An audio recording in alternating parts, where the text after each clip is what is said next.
We have Mike Ho from American Bitcoin, and we have Matt Prusak from American Bitcoin. Let's go. This is an incredible panel. Enjoy, everyone. All right. Let them hear it, guys. Woo! How are you, Las Vegas? Take a seat, gentlemen, please.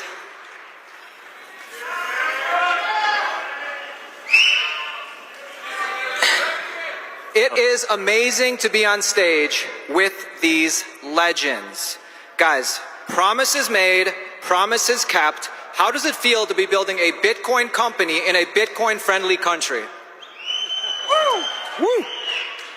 Well, Las Vegas, we love you to death. We absolutely love you to death. Our family loves you. Hey, guys, we're bringing Bitcoin to America, and America is going to win the crypto revolution. That much I can tell you right now. We finally have a competent president in the White House. And we have a president who loves this industry and is behind this industry 100%. Hey guys, I'm telling you, we as a family could not be more excited about this, and amazing things to come with this group of people on stage right now. Listen, I agree. It's amazing. I know my father made a lot of promises to the crypto community, to the Bitcoin community. When I see the growth from Nashville last year to this, you understand you're really on the precipice of something special, and that includes all those who've been in this from our standpoint in the private sector. I mean, between Eric, myself, I think we can show our true level of commitment when you look at all of the things we're doing in this space. Obviously, you have what we're doing here with American Bitcoin from the mining side. I think you saw all the announcement yesterday. Truth Social, TMTG, committing $2.5 billion to a Bitcoin treasury. And then, you know, the trifecta of crypto, you have what we're doing with World Liberty and USD1 from a DeFi platform. And so, you know, we didn't just talk about the sound bites. We're actually executing on all of the things, and we're very long crypto. I mean, it's a huge part of everything that we do right now. And, you know, so my name is Aaron Arnold. I've millions of followers online at Altcoin Daily. Of course, you know the Trump brothers. I want to, and guys, anytime at any point, feel free to jump in and we're all going to have a conversation. I want to get to know these two guys right now, the leaders of American Bitcoin, the Trump's mining company. And, you know, tell us, you guys were working in Bitcoin mining before President Trump got elected. You have been here for years, and you're here this year. How is it different this year? Is it a night and day difference? There was a chance that we would not be sitting here today. The previous administration and their anti-crypto rhetoric, the proposed bills, the proposed 30% excise tax to miners, we wouldn't be sitting here today. We could be an orange for Bitcoin, but it'd be an orange jumpsuit based on some of the ways they were prosecuting these things, right? Absolutely. Slightly different kind of orange, not exactly for me. And on that point, now you have regulators hosting roundtables with the industry leaders working hand in hand in charting a path forward. I'll give an example. I'll give an analogy. I'll give a metaphor. Before, if you wanted to get from point A to point B, and you knew the path was littered with landmines, but you didn't know where they were. And when you find out, it's too late. That's enforcement with lawsuits. Now imagine getting from A to B, but the regulators are there, side by side with detectors. You cross from A to B together while mapping out where the landmines are for everyone else to know how to get past safely for the next travelers. It's truly incredible to be making America the crypto capital of the world. I could not agree more. You could feel it, Mike, right? You could just feel in the air. Things have changed, right? We've obviously been through so many roller coasters, ups and downs, but every time the up is higher, right? Every time is a little bit better, and the time truly is now. I think one of the things, I don't know, everyone didn't have the benefit of doing this. I was in yesterday and I spoke on this stage, and the vice president then had a roundtable with David Sachs, who's the crypto czar for the White House. And I got to just sit in on the room and listen. Obviously, some of the biggest leaders in the space. I'm sure you all know every person that was in the room, and you could see just in the responses. It wasn't your typical DC politician, like, here's the 4 things that someone gave me sound bites that I had to read off, and we checked that box. You could actually see everyone in the room just breathe a sigh of relief, because not only did the vice president, but obviously the crypto czar had such a fundamental understanding of the issues, of the space, invested in it themselves. These are people who've been in it for years and got it. That's such a big deal, where in Washington, the people who are making these rules, hey, crypto's big, it's sexy, so we're going to put the person who has the most tenure. They don't have to know anything about the space. They're going to make trillion-dollar decisions that they know nothing about. You could see everyone in the room was like, oh, thank God, they get it. And, I think that's going to bode very well for the community. Let me getting called off? They're a violinist? Was that bad? Let me ask you guys this, because I've been talking to the tens of thousands of people watching the conference right now, and of course there's millions and millions watching at home, and it's very rare we get both Trump brothers to talk about crypto on the same stage. And this is something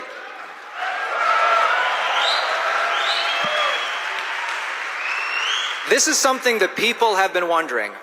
Which one of you got more into Bitcoin first? I'd say Eric was a little bit earlier than me, actually. I got a lot of my time for the last decade has actually been focused on politics, and it's sort of nice to be like, hey, we've run our last race. Now I'm fully, out of that space and to get back into focus. I think we all sort of experienced it a little bit in that, between the two of us, I think we're the most subpoenaed people in the history of the world. I think I've done more congressional testimony than anyone, and what we learned in those processes as we were debanked, as we lost insurance, as people that we would have been able to call and they would have picked up the phone call on the first ring for decades no longer even answered. We realized how many of the traditional sort of TradFi systems were actually broken. I always likened it it was a Ponzi scheme that we were a part of that we didn't realize we were a part of. We were just so far up in the pyramid that it just sort of worked. And you realized how many people in America probably were getting screwed, whether it was because of political beliefs or things that they had done, and they didn't have those opportunities. And so this whole notion of democratizing finance, that's not going to be done in the traditional banking ways. That's going to be done in crypto.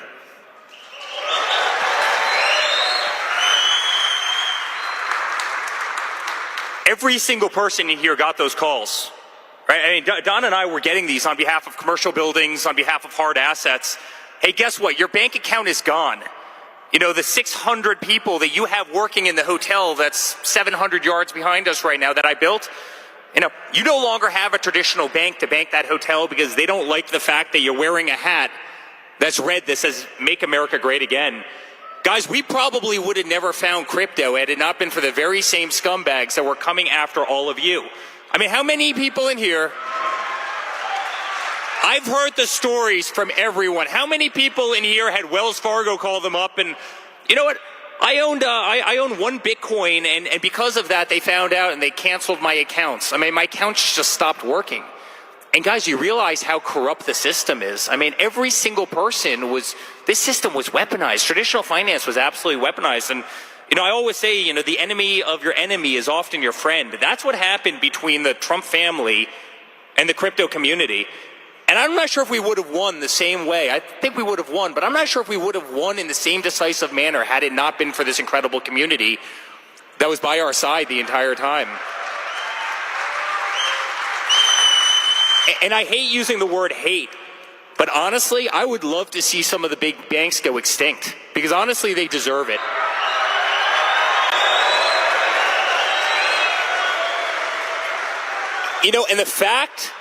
And the fact that they've been allowed to get away with murder for as long as they have is honestly kind of shocking. I use this analogy all the time, but obviously I run a very big real estate company. Every Friday at 5 o'clock, we're waiting for a wire to come in. The SWIFT system is broken, but not a single person outside the crypto community has talked about this system that's so fundamentally flawed. It works 40 hours a week, barely. You have traditional banking in this country that runs 9 to 5 with an hour and a half lunch break. Go try and get a mortgage on your house. It takes 120 days, of which case at the end of it, they deny you, even though they've banked you forever. They say your money's safe when, you deposit $1 million in a bank and they keep $100,000 of it and they go spend your money somewhere else. You go try and pull out more than $5,000 and you're on some terrorist watch list somewhere. I mean, the whole system, guys, is broken.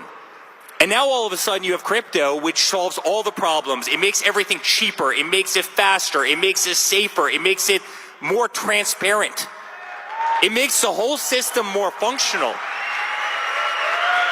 And you wonder why these massive buildings that dot the skylines of every city around the world, you wonder why these buildings even exist. And the thousands of people that are pushing antiquated paper in these buildings. And guys, they're fearful of this room. They're fearful of all of us, and they better adapt. Otherwise, they're going to get run over, and they're going to get run over really, really quickly.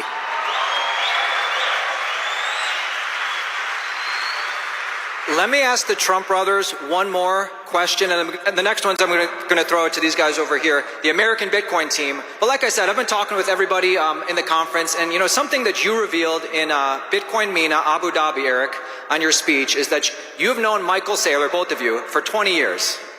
And you know, he in fact helped kind of talk to you about Bitcoin and get you to realize the value prop. Now, Michael Saylor, he's always so tactful. He never likes to reveal personal conversations between him and the Trump family. Could you tell us what Michael Saylor said to you that finally got you thinking, maybe there is value here? So Michael's been a great friend of mine. And by the way, everybody needs to give him a round of applause because he's great, truly one of the greatest. Bitcoin is so fortunate to have him. Crypto is so fortunate to have him. But he's truly one of the great spokespeople. But I've known Michael for 20 years, long before he even went down the Bitcoin route. We were friends from New York. But I was with him about a year ago. He goes, Eric, here's the play. You need to mortgage Mar-a-Lago right now. You need to take $2 billion out on Mar-a-Lago right now, and you need to go long Bitcoin. And I go, I don't know, if I mortgage my father's house right now, I'm not sure if he's, and by the way, he's a total Bitcoin maxi, but I'm not sure if he's going to be thrilled. But, you know, the amazing thing about Michael Saylor is he is truly one of the most pure, incredible people. He tells everybody, including Mike, right, including Matt, including our entire team, he goes, guys, do what I'm doing. Do what I'm doing. There's such incredible opportunity. I've never seen that in any other industry where you have the titan of the industry that's literally advocating for smart people to compete against them. And that's how much Michael Saylor loves this industry. And I think all of us owe him a tremendous debt of gratitude because what he's done for all of us is tremendous.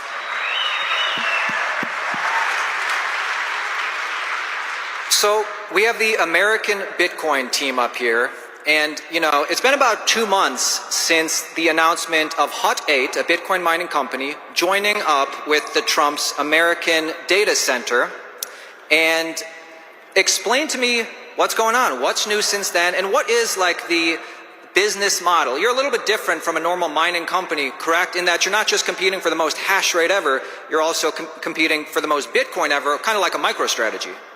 Well, to your first question, we've been busy stacking sats. Our mandate at American Bitcoin is simple.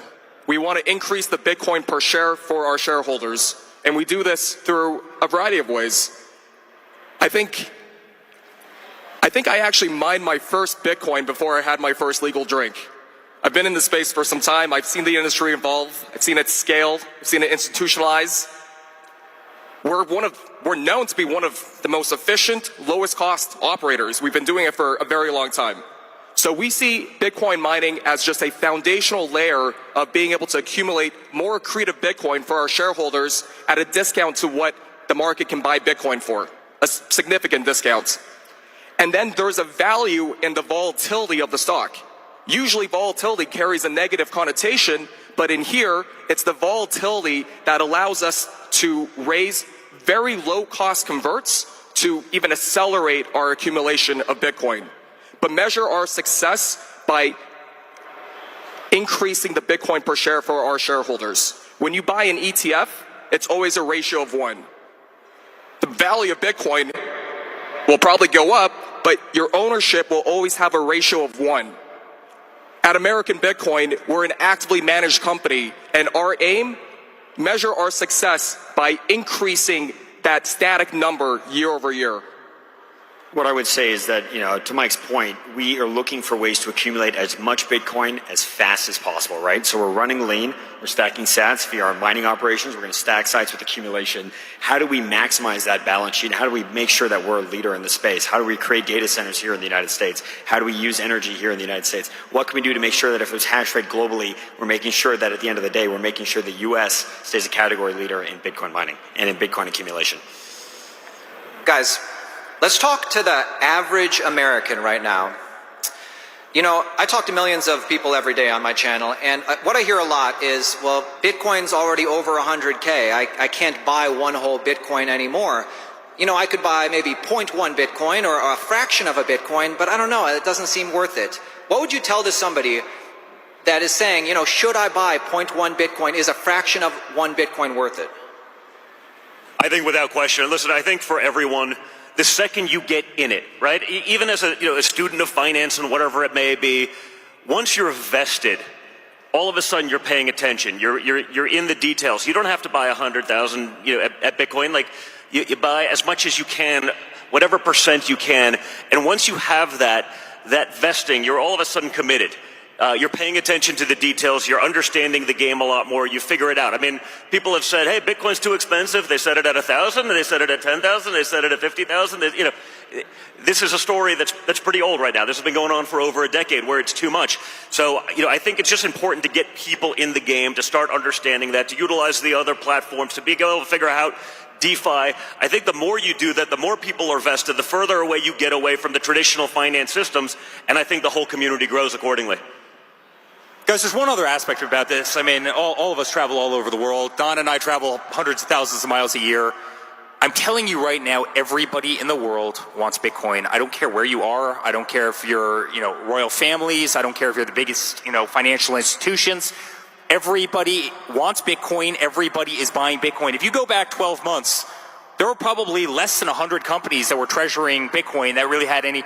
And now every single day it's another sovereign wealth fund. Look what GameStop just did. Look what Truth Social did. Every single day people are allocating billions and billions of dollars to it. 0.1 Bitcoin is going to be worth an absolute fortune. And, look at the OTCs. The OTCs have the least amount of Bitcoin ever on their books, right? I mean, the arrow's going straight down as the price of Bitcoin is going straight up. I've got a dear friend. He spoke on the stage before, Simon from Metaplan, and I asked him, "What's the hardest problem?" And he goes, "Honestly, we're running out of Bitcoin. It's hard to find on the exchanges. I mean, guys, everybody wants it. No one wants to get rid of it. Everybody wants it as a balance sheet item. Every family, and this isn't America. This is the entire Middle East. This is Africa. This is all of Asia. This is." Fortune 500. I mean, this is the biggest, private offices. Everybody wants it. No one wants to get rid of it, and it's incredibly powerful. And I think you're going to see the value skyrocket. So don't be afraid of the integer. You don't need to buy things in whole integers. You can buy things in fractions of integers. And I think that's actually how Satoshi designed the system, to actually be designed to buy in fractions of integers. We just are so early to the game that some of us have been lucky enough to buy full Bitcoin or many full Bitcoin, but don't. Pizza purchase. RIP. It wasn't that long ago that it took 10,000 Bitcoin to buy just 2 pizzas. 0.1 Bitcoin at that time would maybe equate to a crumb. 0.1 Bitcoin today is like 1,000 pizzas. Take that into perspective. 0.1 Bitcoin today, 1,000 pizzas. Tomorrow, someday in the future, a luxury car, a house, a plane. It's not about the ownership of Bitcoin. It's just the love for Bitcoin is so clearly growing and spreading across everyone. Just start accumulating. Just to start accumulating once that 10 Satoshis, 100 Satoshis, it's never too late. Fully agree, and that's worldwide, right? You just got to get off of zero, Mike, right? Just get off of zero. That's it. Start one Satoshi at a time, stack the sats, get off of zero. All right, guys. One of my final questions. Listen, we could talk about the intricacies of Bitcoin mining. We could talk about policy. Let's get to what you guys really want to know about. Bitcoin price outlook. Right? Now, Don Jr. said the other day he believes Bitcoin's going to the moon. Eric said about 6 months ago in Abu Dhabi he believes Bitcoin eventually hits $1 million. Let's take it on a little bit of a smaller time frame. I want to make some headlines, guys. Let's think about 1 year from today when all of us are back on stage for Bitcoin 2026. And thinking about what we hope will happen by then, stablecoin bill will get passed, market structure bill will get passed, maybe if we're lucky Bitcoin Act bill will get passed, certainly the ETF adoption will have grown, certainly sovereign wealth adoption will have grown. So 1 year from today, and I want to get answers from all of you, finish this sentence. Bitcoin clears at least this price by 2026. The moon. Really, the moon? All right.